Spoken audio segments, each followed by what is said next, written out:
ஓம் சாய்ராம், ஜெய் சாய்ராம். என் அன்பு குழந்தையே, நீ எங்கு சென்றாலும் நான் உனக்கு முன்பாகவும் பின்னேயும் செல்வேன். என் சமாதி உன்னுடன் பேசும், என் பெயர் பேசும், என் உடலும் மண்ணும் பதில்கள் கூறும். பாபா தனது பக்தரான புரேந்தரவிற்கு அளித்த உறுதிமொழிகள் இவை. இவ்வுறுதிமொழிகள் புரேந்தருக்கு மட்டுமா? பாபாவிடம் சரணடைந்த அனைவருக்கும் பொருந்தும். உனக்கு என் மேல் நம்பிக்கை இருந்தால் உன் வீட்டு சித்திரத்திலும் நான் உயிருடன் இருப்பேன். என் பக்தர்களை காப்பதற்காக என் கைகளை நான் எப்போதும் விரித்தே வைத்திருக்கிறேன். அவர்களை நோக்கி எந்த விதமான கெடுதலையும் துயரத்தையும் நெருங்க விடமாட்டேன். நான் என் பக்தர்களை ஏமாற்றி விடமாட்டேன். என்னிடம் ஒரு முறை வந்த பக்தன் என்னை விட்டு தொலைந்து போகும்படியோ விலகி போகவோ விடமாட்டேன். என்னிடம் வரம் பெற்ற ஒவ்வொருவருக்காகவும் நான் கடவுளிடம் கணக்கு சொல்ல வேண்டியுள்ளது. ஒரு பொழுதும் உன்னை நான் கைவிடவே மாட்டேன். உனக்கு சரியான நேரத்தில் எல்லாம் கிடைக்கும். உன் மனம் எதையும் ஏற்கும் பக்குவத்துக்கு வந்துவிடும். உனக்கு கிடைக்கும் விஷயங்கள் அதிசயமாகும். உனக்காக நான் வந்திருக்கிறேன், ஏற்றுக்கொள். எல்லாம் நல்லதாகவே நடக்கும். இனி உன் வாழ்க்கை வைரமாக ஜொலிக்கப் போகிறது. எப்போதும் எல்லாவற்றுக்காகவும் சந்தோஷமாக இரு. நான் உன்னோடு இருப்பதால் நீ அனைத்தையும் ஜெயிக்கப் போகிறாய். நான் உனக்கு ஜெயம் தரும் சாய்பாபா. உன் மனக்குமரலை கேட்டு மனம் முருகுகிறேன். அழாதே. உன் வாழ்க்கையில் சூறாவளியாக வீசுகின்ற பிரச்சனைக்கு தீர்வை தரப்போகிறேன். இனி வாழ்வில் வசந்தமே வீசப்போகிறது. உங்களுக்கு எதிராக எத்தனை பேர் செயல்படுகிறார்கள் என்பதை பற்றி பொருட்படுத்த வேண்டாம். மனதை குழப்பும் பிரச்சனை விரைவில் சரியாகிவிடும் என்று மனதில் சொல்லிவிட்டு வேலையை பாருங்கள். விரைவில் அதிசயம் நடக்கும். ஏற்பட போகும் அதிசயங்களுக்கு நன்றி மட்டும் ஆழமாக சொல்லிக்கொண்டே இருந்தால் போதும். அது எப்படி சரியாகும் என்று கேட்கிறாய். சரியாகும் வழிகளை பற்றியெல்லாம் நீங்கள் ஆராய வேண்டாம். நமக்கு ஒரு சில வழிகள் தான் தெரியும். ஆனால் பிரபஞ்சத்திற்கோ 1000 வழிகள் இருக்கும். அது எப்படியும் சரி செய்துவிடும். உங்கள் வார்த்தைகள் மற்றும் எண்ணங்கள் பிரபஞ்சத்திற்கு கட்டளைகளாக அனுப்பப்பட்டு விரைவில் சரி செய்துவிடும். உங்களை சுற்றி எதிராக நடப்பவை பற்றி கவலைப்பட வேண்டாம். பயம் குழப்பங்கள் வரும்போது பதட்டமும் பட வேண்டாம். அமைதியாக இருக்க கற்றுக்கொள்ளுங்கள்.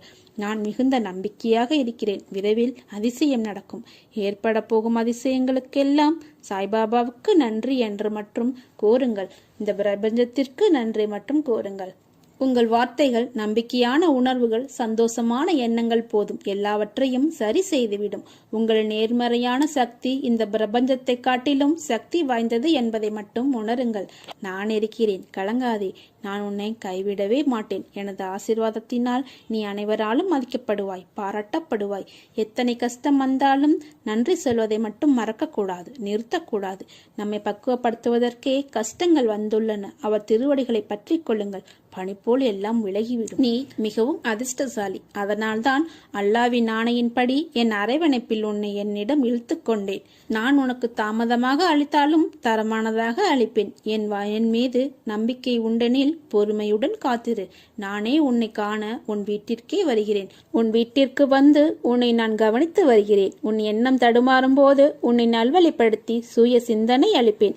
நீ வேதனைப்படும் காலத்தில் உன்னோடு இருந்து ஆறுதல் அளித்து வேதனை போக்கும் வழியை கூறுவேன். உன் வீட்டில் பாதுகாவலனாக இருந்து உங்கள் அனைவரையும் தீய சக்திகள் அண்டவிடாமல் தடுத்து உங்களை நான் பாதுகாப்பேன். இல்லறத்தில் நல்லறம் காக்க ஒவ்வொரு நிமிடத்திலும் உன் மனதில் எச்சரிக்கை செய்வேன். உன் எண்ணங்களை ஆராய்ந்து உனக்கு எது தேவையோ அதை மட்டுமே நான் அளிப்பேன். என்றுமே உன்னை அஞ்ஞானத்தில் மூழ்க விடாமல் சத்திய தர்மத்தை உன் மனதில் புகுத்துவேன். எதுவும் நிரந்தரமில்லை என்பதை உணர வைத்து எளிமையாகவும் ஏழ்மைக்கு உதவி செய்ய மனதை தூண்டுவேன்.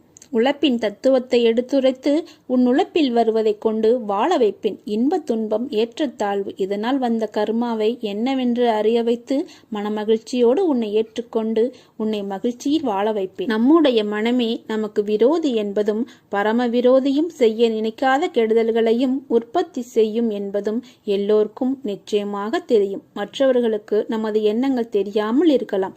மகாராஜாவான பாபாவுக்கு உடனே தெரிந்துவிடும். நம் மனதில் சுதர்க்கமான எண்ணங்கள் வாழலாம். அவற்றை அறவே விடுத்து பாபாவின் பாதங்களின் மேல் மனதை செலுத்தினால் மனம் ஒருமுகப்படுத்தல் விருத்தியடையும். ஒருமுகப்பட்ட மனதில் சாயி சிந்தனை பின்தொடரும். இதைத்தான் சாயி நம்மை செய்ய வைக்கிறார். எடுத்த காரியம் தடங்களின்றி நிறைவேறுகிறது. சாய்பாபா நம்முடன் இருக்கும்போது எதற்காகவும் எப்போதும் கவலைப்பட வேண்டாம். எல்லாம் நல்லதாகவே நடக்கும். மற்றவற்றை அவர் பார்த்துக் கொள்வார் என்ற நம்பிக்கையோடு இருங்கள். நீ துவண்டு போகும் சமயத்தில் யாரும் துணையில்லை என்று கலங்காதே. உனக்காக ஏதோ ஒரு உருவில் உன்னுடன் துணையாக நானே வருவேன். நிம்மதியுடனும் சந்தோஷத்துடனும் வாழ்வாய். அதற்கு நான் பொறுப்பு. உனக்கு எல்லா சூழ்நிலைகளிலும் நான் உனக்கு துணை நிற்பேன். என் மேல் நீ கொண்ட நம்பிக்கையும் பொறுமையும் உன்னை எப்போதும் காவலாய் காக்கும். என் வார்த்தைகள் மீது நம்பிக்கை வைத்து செயல்படு. நீ எல்லா செல்வ வளங்களையும் பெற்று நிம்மதியுடன் நீ மகிழ்ச்சியான வாழ்க்கையை பெறுவாய். கவலைப்படாதே, நான் இருக்கிறேன். உன்னோடு என்றும் என்றென்றும் நானே இருப்பேன். நல்லதே நடக்கும். உனக்குள் நானும் எனக்குள் நீயும் இருக்கும்போது உனக்கு எதற்கு இந்த மனக்கவலை? பாபாவின் பாதுகாப்பில் இருக்கிறாய். எந்த ஜென்மத்தில் என்ன புண்ணியம் செய்தாயோ நான் உனக்கு குருவாக வந்திருக்கிறேன். நீ செய்த பாவங்களை போக்கவும் உனது பாரத்தை முழுவதுமாக சுமப்பதற்காகவும் நீ படும் வேதனையிலிருந்து உன்னை விடுவிக்கவும் எதை எதை இழந்தாயோ அதை மீண்டும் பெறுவதற்காகவும் உன்னை முழுவதுமாக புரிந்து கொள்ளாமல் தவறாக நினைத்து உன்னை விட்டு நெடுதூரம் சென்றவர்களுக்காகவும் நான் உனது குருவாகவும் நீ எனது பக்தனாகவும் இருக்கிறாய். உனது கர்ம பலன்களை விலக்கி உனது துயரங்களை போக்கி தக்க சமயத்தில் அனைத்தும் உன்னை தேடி வரும்படி நான் செய்வேன். அனைவரும் வியக்கும் வண்ணம் வாழ்க்கையில் உன்னை உயர்த்தப் போகிறேன். கவலைப்படாமல் இரு. அப்பா நான் இருக்கிறேன். கலங்காதே. எப்போதும் உன் கூடவே நான் இருப்பேன். எதற்காகவும் கலங்காதே. மகிழ்ச்சியாக இரு. காலம் நேரம் எல்லாமே உன்னை தேடி வந்து கொண்டே இருக்கிறது. பொறுமையாக இரு. மனம் தளராதே. அப்பா நான் இருக்கிறேன். ஒருவர் வழியில் சத்குருவின் பாதுகாப்பு என்பது மிகவும் வலிமை வாய்ந்த படைப்பாகும். ஏனெனில் தன் குழந்தைகளை காப்பதற்காக சத்குரு என்ற சாய்பாபா எந்த அளவிற்கு வேண்டுமானாலும் செல்வார். விடியும் பொழுது உன்னுடைய கஷ்டங்கள் கவலைகள் அனைத்தும் முடிவுக்கு வரும் நாள். நீ மகிழ்ச்சியாக இருக்கப் போகிறாய். வாழும் நாட்கள் எப்படி இருக்க வேண்டும் என்று என்றைக்காவது ஒரு நாள் நீ யோசித்திருக்கிறாயா? அப்படி நீ யோசிக்க ஆரம்பித்தால் உன் வாழ்க்கையில் வெறுமையும் உணர்ந்து இருக்கவே மாட்டாய். வாழ்க்கையில் நினைத்தது எல்லாம் கிடைத்துவிட்டால் உன் வாழ்க்கையின் சுவை எப்படி இருக்கும் என்று நீ யோசித்து பார்த்தாயா? நீ நினைப்பவையெல்லாம் நல்லதும் இருக்கும் கெட்டதும் இருக்கும். அவைகள் எல்லாம் உன் வசம் கிடைத்தால் நீ திருப்தி அடைவாய். ஆனால் உன்னை சுற்றி உள்ளவர்களுக்கு அது பாதகமாகத்தான் இருக்கும் என்ற யோசனை உனக்கு வரவே வராது. நீ உன் விருப்பங்கள், உன் கனவு, உன் ஆசை, உன் லட்சியம் என்று வாழ்ந்தால் சுயநலமாய் நீ மட்டும்தான் உன் வாழ்வில் தனியாக இருப்பாய். ஓசையில்லாத இசைக்கருவி போல. முதலில் ஏன் இப்படி என்னை படைத்து உள்ளீர்கள் என்று என்னிடம் நீ பலமுறை கேட்டிருக்கிறாய். உன்னிடம் நிறைய திறமைகள் உள்ளது. ஆனால் அதை செயல்படுத்த உனக்கு தெரியவில்லை. வாழ்க்கையில் கஷ்டம் என்ற ஒன்றையே நினைத்து அதில் தேங்கி நின்று இருந்தால் வாழ்க்கையில் நின்று கொண்டேத்தான் இருப்பாய். நேரங்கள் நிமிடங்களாய் போய்கொண்டேத்தான் இருக்கும். வாழ்க்கையில் முதலில் உனக்கு எது தேவை, தேவையில்லாதது என்று முதலில் பட்டியலிட்டுப்பார். தேவையுள்ளவற்றை மட்டும் முன்னே நிறுத்து. அதற்கான முக்கியத்துவத்தை கொடு. அதற்காக உழைத்து போராடு. நிச்சயம் நீ வெற்றி பெறுவாய். உன்னோடு தான் நான் இருக்கிறேன். எல்லா செல்வ வளங்களையும் பெற்று சிறப்பாக வாழ்வாய். தேவையில்லாமல் உன்னை வருத்தி கொள்ளாதே. நீ உன் வாழ்க்கையில் தத்தளித்து கொண்டு இருக்கிறாய் என்பதை நான் அறிவேன். உன்னை எனது கரம் கொண்டு இறுக பிடித்து காப்பாற்றி கொண்டிருக்கிறேன். இன்னும் சில நாட்களில் அனைத்தும் மாறும். உனது எண்ணங்கள் அனைத்தும் நிறைவேறப் போகிறது. யாரும் இல்லையே, எல்லாம் தவறாகி நடக்கிறதே என்று என்ன செய்வது என்று பலமுறை நீ குழம்பி போகிறாய். உன் அப்பா சாய்பாபா நான் இருக்கிறேன். நிதானமாக யோசித்து செயல்படு. அவசரப்படாமல், கோவப்படாமல் பொறுமையாக இரு. உன்னை விட்டு யார் விலகினாலும் அதையே நினைத்து கவலைப்படாதே. எல்லாம் நன்மைக்கே என்று எடுத்துக்கொள். யார் உன்னை வெறுத்தார்களோ, யார் உன்னை உதாசீனப்படுத்தினார்களோ, யார் உன் நம்பிக்கையை கெடுத்தார்களோ அவர்கள் முன் நீ மென்மேலும் வளர்ச்சி அடைந்து உன் வாழ்வில் வெற்றி பெறப் போகிறாய். கவலைப்படாமல் இரு. அப்பா நான் இருக்கிறேன். கோபம் உனக்கு வேண்டவே வேண்டாம். உனக்கு வரும் அனைத்தையும் நான் ஏற்பேன். என் அனுமதி இல்லாமல் எதுவும் நடக்காது. அதனால் கலங்காதே. அனைத்தும் பொடிப்பொடியாக போகிறது. உன் மனம் தெளிவாகும். இழந்ததை மீண்டும் பெறப்போகிறாய். என் செல்ல பிள்ளையான உனக்கு குறைகள் ஏற்படாமல் நான் உன்னை பாதுகாப்பேன். என்னுடைய பாதங்கள் உன் வீட்டிற்கு வரப்போகிறது. இது வந்தாலும் எதிர்த்து நின்று போராடு, அனைத்தும் நன்மைக்கே என்பதை தீர்க்கமாக நண்பு. நமது மனம் இறைவன் மீது முழுமையாக படிந்து விட்டால் தேகத்தை பற்றிய கவலை நமக்கு இருக்காது. மன உளைச்சல், அலைச்சல், துக்கம், கோபம் போன்றவை நம்மை அணுகாது. புகழ்ச்சிகளும் அவமானங்களும் நம்மை பாதிக்காது. தேகத்தால் விளையும் துன்பங்கள், சம்சார வேதனைகள் முதலியன நமக்கு துன்பமாக தெரியாது. நான் எனது என்ற அகங்கார எண்ணம் நம்மை நெருங்காது. மாயை நம்மை விட்டு விலகிவிடும். இதனாலேயே சாயிநாதர், என் வார்த்தைகளின் மீது நம்பிக்கை வையுங்கள், என் மீதே உங்கள் கவனம் திரும்பட்டும், என் மீது உங்கள் மனதை லயமாக்குங்கள், எந்த ஒரு பெருமுயற்சியும் இல்லாமலேயே உங்களை பெருவி பெருங்கடலை தாண்ட வைப்பேன். என் கதைகளை மேம்போக்காக கேட்டாலும் பாவங்கள் உடனே நீங்கிவிடும். ஜனன மரண சுழற்சியிலிருந்து வெளியே வந்து விடுவீர்கள். உடனே சாதனையை தொடருங்கள். என் உதவி உங்களுக்கு கண்டிப்பாக உண்டு. நீ எங்கே சென்றாலும் அங்கே உனக்கு துணை செய்ய உனக்கு முன்பே நான் அங்கே. உன் பிரச்சனைகளை கண்டு ஏன் பயப்படுகிறாய்? அமைதி கொள். நான் தான் கதி என்று வந்த உன்னை கைவிட மாட்டேன். நம்பிக்கை இருப்பதால் தான் என்னிடம் நீ வந்துள்ளாய். ஆனால் பொறுமை இல்லை உனக்கு. பொறு, அப்பா உனக்கு நிறைவான நிம்மதியான வாழ்க்கையை தரப்போகிறேன். காலதாமதமாகலாம், ஆனால் உனக்கானது உன்னையே வந்தடையும். பாபா, உன்னை வணங்காத நாள் இல்லை. ஆனால் இன்னும் என் பிரச்சனைகள் தீர்ந்த பாடில்லை. மாறாக நாளுக்கு நாள் அதிகமாகிக் கொண்டே போகிறது என்று கூறுகிறாய். என்ன செய்வது என்று கூட தெரியவில்லை. சில நேரங்களில் நான் தற்கொலை செய்து கொள்ளலாமே என்ற முடிவுக்கு கூட வந்துவிடுகிறேன். இன்றோ நாளையோ நீங்கள் எப்படியாவது காப்பாற்றுவீர்கள் என்ற நம்பிக்கையில் என் முடிவை தினமும் தள்ளி போட்டுக்கொண்டே இருக்கிறேன். ஆனால் முடிவு வரவில்லை. இப்படி புலம்புகிறவர்தானே நீங்கள்? முதலில் ஒன்றை புரிந்து கொள் என் குழந்தையே.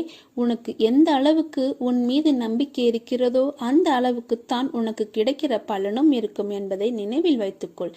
செய்த புண்ணிய பாவத்திற்கு ஏற்ப கர்மாவை அனுபவிப்பாய். நீ இப்போது அனுபவிக்கும் கஷ்டத்தை தாங்காமல் தவித்துக் கொண்டே இருக்கிறாய். ஆனால் உன் துயரத்தில் பெரும்பகுதியை நான் என் குழந்தைக்காக அனுபவித்துக் கொண்டிருக்கிறேன். மனதை அமைதியாக வைத்துக்கொள். எந்த விதமான குழப்பங்களை அதற்குள் அனுமதிக்காதே. இந்த நிலை வெகு விரைவில் மாறி உனக்கு வெற்றி கிட்டும். நான் கூறியது எதுவும் உன் வாழ்வில் நடக்காமல் இருக்காது. உன் உழைப்பு, அன்பு, மதிப்பு தெரியாத மனித மிருகங்கள் மத்தியில் அகப்பட்டு தவிக்கிறாய். கவலை வேண்டாம், அங்கும் நான் உன்னோடுதான் இருப்பேன். நீ உன்னுடைய கடமையை செய். உன் உள்ளத்தில் எப்போதும் குழப்பம் வந்தாலும் நான் உள்ளிருக்கிறேன் என்பதை நினை. உன் குழப்பம் அனைத்தும் தீரும் காலம் இதோ இப்போது வந்துவிட்டது. இனி வரப்போகும் காலம் உனக்கு ஜெயத்தை மட்டுமே கொடுக்கப் போகிறது. சந்தோஷமாக இருப்பாய். இனி காலமெல்லாம் மகிழ்ச்சியாக இருக்கும். உன் குழப்பங்கள் எல்லாம் தீரப்போகிறது.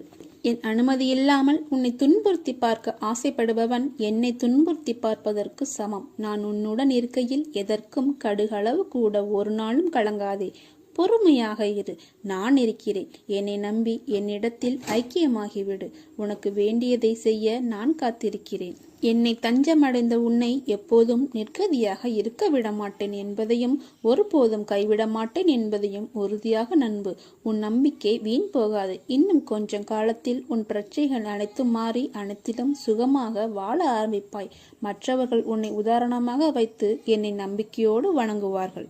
உணவு சமயத்தில் பசியோடு எந்த ஜீவன் வருகிறதோ, மனிதனோ பறவையோ மிருகமோ புழுப்பூச்சியோ எது வருகிறதோ அதுவே அதிதி.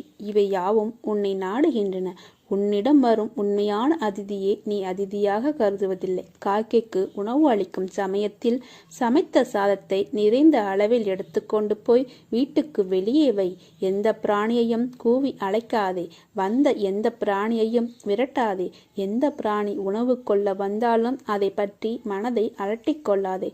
இவ்வாறாக லட்சம் விருந்தினர்களுக்கு உணவளித்த புண்ணியத்தை நீ பெறுகிறாய். பசியால் வாடும் எந்த உயிருக்கும் அன்னதானம் செய்பவர் உண்மையில் அது என்னுடைய வாயில் இடுகிறாய் என்று அறிவாயாக. நீ வாய் திறந்து சொல்ல முடியாத வேதனைகளுக்கு சாய்பாபா நல்ல முடிவு தருகிறார். இருளில் இருக்கிறேன் என்று கவலைப்படாதே. இன்றைய விடியல் உனக்கானது. இருளும் விடியலை நோக்கித்தான் செல்கிறது. எதற்காகவும் பயப்படாதே. நீ பார்க்கும் திசையெல்லாம் அப்பா நான் இருப்பேன். என்னை வணங்கி நீ வெளியே கிளம்பு. நல்லதே நடக்கும். உன் வாழ்க்கையில் பாதைகள் கரடு முரடாய்த்தான் இருக்கும். அந்த பள்ளங்கள் வருவதற்கு முன்பு உன் வாழ்க்கையில் எந்த கஷ்டமும் தெரிந்திருக்காது. அந்த பள்ளம் உன்னை யார் என உனக்கு உறுதி செய்யும் இடமே. உன் மன உறுதி, தைரியம், தன்னம்பிக்கை, எதையும் எதிர்கொள்ளும் துணிச்சல் இருக்கிறதா என்று உன்னை அடையாளம் காண வைக்கும் இடம். அதே மாதிரி அந்த பள்ளங்கள் தாண்டிவிட்டாய் என்றால் நீ ஜெயித்து விட்டாய் என்ற அர்த்தம். அதிலும் உன் வாழ்க்கை என் கையில் தான் இருக்கிறது. பத்திரமாக உள்ளாய். உன் குடும்பத்தையும் நான் சுமக்கிறேன். அதனால் நீ யாரையும் நினைத்து பயப்பட தேவையில்லை. எல்லோரும் என் பாதுகாப்பில் தான் இருக்கிறார்கள். வாழ்க்கை என்பது கடலில் செல்லும் நெடுந்தூர பயணம். காற்று அடித்தால்தான் கப்பல்கள் நகரும். அதே காற்று வேகமாக அடித்தால் கப்பல் நிலை தடுமாறும். அந்த நிலையில் நீ உள்ளாய். நிச்சயம் நீ கரை சேர்வாய். அந்த காற்று வேகமாக அடிக்கும் போதுதான் அதில் நீ சந்திக்கும் நிகழ்வுகள் உன் மனதை ரணப்படுத்தும். அந்த ரணத்திற்கு என் வார்த்தைகள் ஆறுதலாய் அமையும். நிச்சயம் உன்னை உயர்நிலைப்படுத்துவேன். எல்லா கஷ்டங்களில் இருந்தும் மீட்டு எழுப்பேன். என்றும் உன்னுடன் நான் இருக்கிறேன். இருளில் இருக்கிறேன் என்று கவலைப்படாதே. இன்றைய விடியல் உனக்கானது. இருளும் விடியலை நோக்கித்தான் செல்கிறது. நீ பார்க்கும் திசையெல்லாம் அப்பா நான் இருப்பேன். என்னை வணங்கி நீ வெளியே செல். நல்லதே நடக்கும். இறைவன் உங்கள் உருவங்களையோ உங்கள் செல்வங்களையோ பார்ப்பதில்லை. மாறாக உங்கள் உள்ளங்களையும் செயல்களையும் பார்க்கின்றான். சாய்க்கு ஒரு திட்டம் உள்ளது. ஒருபோதும் நம்பிக்கையை இழக்காதீர்கள். எப்போதும் அவர் மீது நம்பிக்கை வைத்திருங்கள். நம் வார்த்தையால் ஒருவர் மனம் நிம்மதி அடைகிறது என்றால் அதுவும் தர்மம்தான். காத்திருக்க கற்றுக்கொள். எல்லாவற்றிற்கும் உரிய நேரம் இருக்கிறது. அவசரப்படுவதால் நிம்மதி தொலையுமே தவிர நன்மை எதுவும் கிடைக்கப் போவதில்லை. உங்களை வெறுத்தவர்கள் வெட்கப்படும்படி அன்பு காட்டுங்கள். முட்டாள்களுக்கு தெரியட்டும் இவர்களையா வெறுத்தோம் என்று. பாவ புண்ணியம் என்பது செயலை பொறுத்தது அல்ல, செயலாற்றுபவரின் நோக்கத்தை பொறுத்தது. நற்செயலாக இருந்தாலும் நோக்கம் தவறானதாக இருந்தால் அதுவும் பாவ கணக்கில்தான் சேரும். மனிதர்கள் உன்னை தனித்து விடும்போது உடைந்து போகாதே. நீ நினைக்காத இடத்திலிருந்துதான் நான் உனக்கு உதவிகளை கொண்டு வருவேன். உன் பலத்தை சோதிக்கும் அளவுக்கு கடினங்கள் வந்தாலும் அதை தாண்டி நீ அடிகளை எடுத்து வைக்க வேண்டும். உனக்கு பக்கம் பலமாக நான் இருக்கிறேன். யார் என்னை நினைக்கிறாரோ அவரை நான் நிரந்தரமாக என்னுடைய ஞாபகத்தில் வைக்கிறேன். எனக்கு வண்டியோ குதிரையோ ஆகாய விமானமோ ரயில் வண்டியோ தேவையில்லை. யார் என்னை அன்புடன் கூவி அழைக்கிறாரோ அவருக்கு நான் தாமதமின்றி உடனே தோன்றுகிறேன். உன்னை வெகு நாட்களாக காத்திருக்க வைக்கிறார் எனில் நீ கேட்டதை விட அதிகமாக பெறுவதற்கு தயாராகிக்கொள் என்று அர்த்தம். இத்தனையோ துன்பங்களை கடந்து வந்த உனக்கு இது ஒன்றும் புதிதில்லை. இதையும் நீ கடந்து செல்வாய். இதற்கும் உன் சாயப்பாவின் துணை உண்டு. தேவையான அளவு சாப்பிட்டு அளவோடு உரையாடி வாழ்க்கையில் சரியான பாதையை நோக்கி செல். வெற்றி உன்வசம். உலகத்தில் என்ன மாறினாலும் உன் தந்தை சாய்தேவா துவாரகமாயி தாயுமாகிய நான் உன்னை விட்டு ஒருபோதும் அகல மாட்டேன். உன்னில் எப்போதும் நான் இருப்பேன். எந்த கஷ்டம் வந்தாலும் நீ கவலைப்படாதே. எல்லா தருணத்திலும் ஒன்றை மட்டும் நம்பு, நான் உன்னுடன் இருக்கிறேன் என்று. உன்னிடம் ஒரு சிறு விண்ணப்பமாய் சொல்கிறேன். மாற்றங்கள் எப்போது வேண்டுமானாலும் தோன்றும். உன் வாழ்வில் நீ நினைத்து பார்க்க முடியாத அளவிற்கு அதிசயமானது நிகழப்போகிறது. ஆனந்தத்திலும் நிறைந்த நிம்மதியிலும் திகைக்கப் போகிறாய். இது சத்தியம். உன்னை அரவணைப்புடன் என் கருவறையில் உன்னை காப்பேன். எவ்வளவு நெருக்கமான உறவுகளாக இருந்தாலும் நம்மை அலட்சியப்படுத்தும் போது ஒதுங்கி போவது தப்பே இல்லை. காலம் கடந்துவிட்டதே என்று கவலைப்படாதே. உனக்கான காலம் கைகூடும். காத்திரு. நல்ல விஷயத்தில் மட்டுமே கவனம் செலுத்தி வந்தால் மனம் எப்போதும் தூய்மையாக இருக்கும். வாழ்க்கையில் மகிழ்ச்சியாக இருப்பதற்கு நாம் அனைத்திலும் வெற்றி கொண்டே இருக்க வேண்டும் என்பதில்லை. எந்த நிலையிலும் நிதானத்துடன் அமைதியாய் இருப்பதே மிகப்பெரிய வெற்றி தான். அறிவும் ஆற்றலும் சாதிப்பதை விட நம்பிக்கையும் பிரார்த்தனையும் அதிகமாக சாதிக்கும். யார் உன்னை கண்ணீர் சிந்தவிட்டாலும் கவலைப்படாதே. உன் கண்ணீரை துடைக்க உன் சாயப்பா நான் இருக்கிறேன். நிகழ்கின்ற எல்லாமே உம்முடைய நன்மைக்காகவே நிகழ்கிறது என்று நம்பிக்கையோடு ஏற்றுக்கொள். உனக்கு கெடுதல் நேரிட நினைத்தால் அதற்கு நான் அனுமதிக்கவே மாட்டேன். எல்லாம் ஒரு நாள் மாறும். உனக்கு என்னை நம்பி வந்த உன்னை எத்தனை ஜென்மங்கள் எடுத்தாலும் உன்னை தாங்கி நிற்பேன். கவலை ஏன் உனக்கு? என்றும் உன்னுடன் இருக்கிறேன். எனக்கு நீ தரும் விளைகின்ற தட்சணையை காட்டிலும் யான் அகமெழுந்து ஏற்றுக்கொள்வது பஸ்த உயிர்களுக்கு நீ இடும் ஒரு சிறு பற்கையை தான் நான் முளமாற ஏற்றுக்கொள்கிறேன். நேற்று இன்று நாளை என முக்காலங்கள்தான் உங்கள் வாழ்க்கையின் சாராம்சம் அடங்கியுள்ளது. நேற்று நீ கடந்தவை நேர்மறையோ எதிர்மறையோ அவைகள் உன் மனதில் பதிந்து இருக்கும். அவற்றுள் நேர்மறை உன்னில் ஆழமாக பதிந்தது என்றால் உன் மனம் திடமாக உள்ளது. அதன் வழி சரியே என்று அர்த்தம். அதே உன்னை எதிர்மறை நிகழ்வுகள் பதிந்தால் உன் மனம் திடமாக இல்லை. அவற்றில் தவறு என்ற சொல் உன்னை ஈர்த்து கடந்த காலத்தை மறக்க செய்யாது. இன்று என்ற நேரத்தையும் அது நிம்மதியாய் வாழ விடாது. இன்று என்பது நிதர்சனமான உண்மை. அந்த உண்மை நீ உணர்ந்து நேற்றைய பொழுதை திருத்தி வாழ முற்பட்டால் நிச்சயம் நிம்மதி என்ற தென்றல் வீசும் உன் வாழ்க்கையில். இன்று என்பது நீ வாழும் இந்த நிமிடம். அடுத்த நிமிடம் என்ன நடக்கப் போகிறது என்பது உனக்கு தெரியாது. அப்படி இருக்கையில் என்றோ நடக்கப் போகும் இருப்பு நிகழ்வுகளை இப்போது நினைத்து கனவு காண்கிறாயே.